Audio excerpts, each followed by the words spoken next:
To remove it, all you have to do, you have to put the plastic piece right here and just push it, and it should actually come out. Once it comes out like this, go ahead and put your fingers right underneath and just push out, and it should come out easily. That's it. I did have the part down there kind of loose, so I could take it out quick.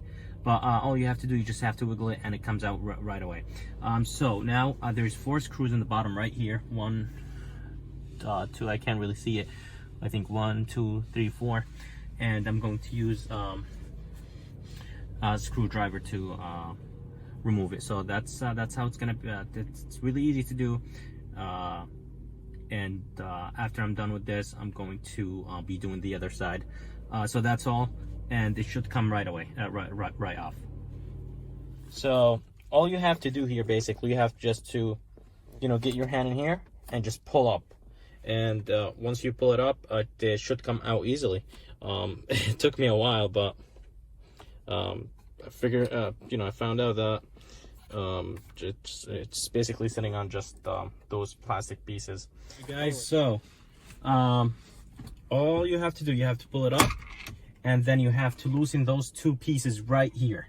So this one will come off like this. Actually, I could remove this whole thing right here,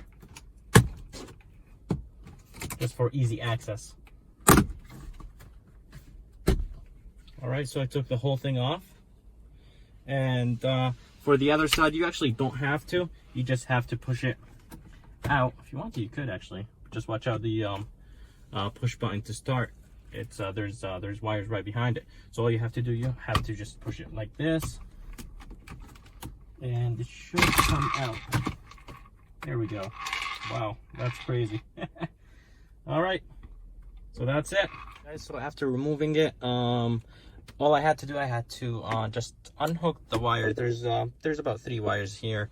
There's 1, 2, and the 3rd one is right here, and that's how it looks like. That's my 2018 Honda Accord.